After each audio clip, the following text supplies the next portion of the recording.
5. Plural marriages. In the early history of marriage, the unmarried women belonged to the men of the tribe. Later on, a woman had only one husband at a time. This practice of one man at a time was the first step away from the promiscuity of the herd.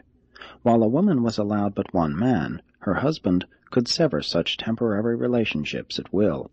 But these loosely regulated associations were the first step toward living pairwise in distinction to living herdwise. In this stage of marriage development, children usually belonged to the mother. The next step in mating evolution was the group marriage. This communal phase of marriage had to intervene in the unfolding of family life because the marriage mores were not yet strong enough to make pair associations permanent. The brother and sister marriages belonged to this group. 5 brothers of one family would marry 5 sisters of another. All over the world, the looser forms of communal marriage gradually evolved into various types of group marriage, and these group associations were largely regulated by the totem mores. Family life slowly and surely developed because sex and marriage regulation favored the survival of the tribe itself by ensuring the survival of larger numbers of children.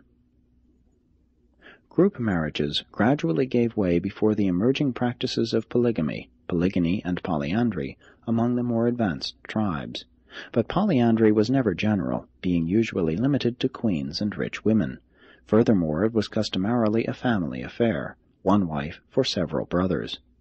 Caste and economic restrictions sometimes made it necessary for several men to content themselves with one wife.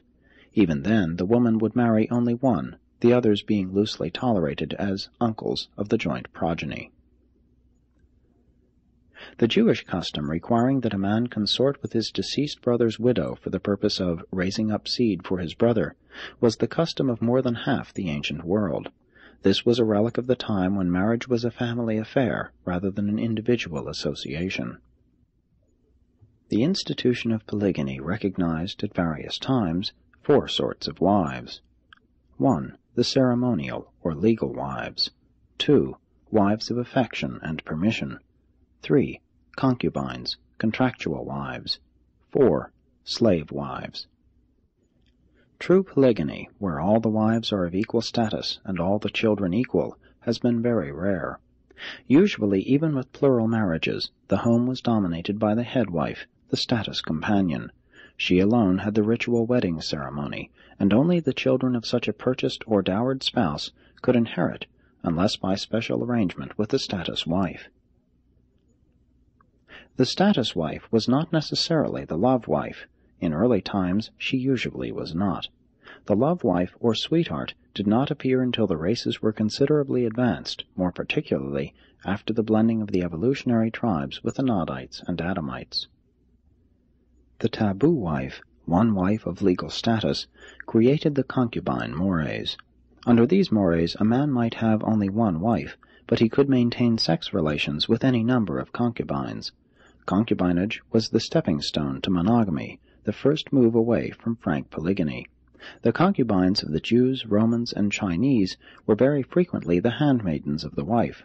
Later on, as among the Jews, the legal wife was looked upon as the mother of all children born to the husband.